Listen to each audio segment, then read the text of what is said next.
সরাসরি বিতর্কে নামার আগেই কথার লড়াইয়ে উত্তাপ ছড়ালেন যুক্তরাষ্ট্রের দুই প্রেসিডেন্ট প্রার্থী জো বাইডেন ও ডোনাল্ড ট্রাম্প।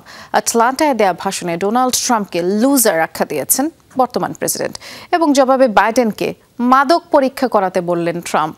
নির্বাচন সামনে রেখে আগামী জুন ও সেপ্টেম্বরে টেলিভিশন বিতর্কে অংশ নেওয়ার কথা দুই প্রার্থীর, আর এর আগেই একে অপরের বিরুদ্ধে তোপ দাগছেন তারা। ডিজাইন, এলিগেন্স, বিউটি, সেরা পণ্য সবার জন্য। মার্কিন প্রেসিডেন্ট নির্বাচনের এখনো বাকি 6 মাস, তবে বেশ জোরে সোরেই প্রচারণা চালাচ্ছেন দুই হেভিওয়েট প্রার্থী ডোনাল্ড ট্রাম্প ও জো বাইডেন।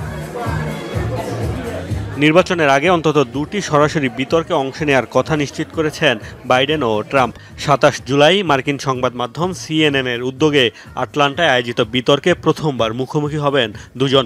পরে এবিসির আমন্ত্রণে 10 সেপ্টেম্বর দ্বিতীয়বার জড়াবেন সরাসরি তর্কে। অবশ্য সরাসরি বিতর্কে নামার আগেই কথার লড়াইয়ে জড়াচ্ছেন ট্রাম্প ও বাইডেন। বাকযুদ্ধে রাজি হলেও বর্তমান প্রেসিডেন্টের মাদক পরীক্ষার দাবি জানিয়েছেন সাবেক প্রেসিডেন্ট। বিপরীতে জর্জিয়ার এক অনুষ্ঠানে দেওয়া ভাষণে ট্রাম্পকে লুজার আখ্যা দিয়েছেন বাইডেন। সে হাঁটতে পারে না, কথা বলতে পারে না, এমনকি দুটি বাক্য একসাথে বলতেও পারে না। এই ব্যক্তির সাথে বিতর্ক করতে রাজি আমি, তবে তার আগে তার মাদক পরীক্ষার দাবি জানাই। আমরা সবাই দেখেছি স্টেট অব দ্য ইউনিয়ন ভার্সনে সে যেন ঘুড়ির মতো উঠছিল।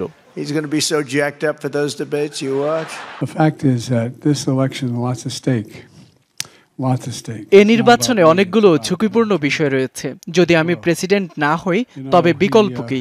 আমি মনে করি আমার এটা বলা ভুল হবে না যে আমার প্রতিপক্ষ একজন লুজার। বর্তমান প্রশাসন যা কিছু অর্জন করেছে, রিপাবলিকানরা ক্ষমতায় এসে তা বিনষ্ট করতে বদ্ধপরিকর।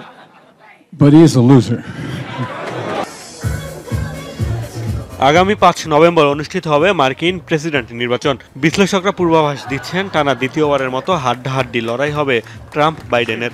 অবশ্য অনেক জনমত জরিপ এগিয়ে রাখছে ডোনাল্ড ট্রাম্পকে। মোস্তফা মাহমুদ, যমুনা নিউজ।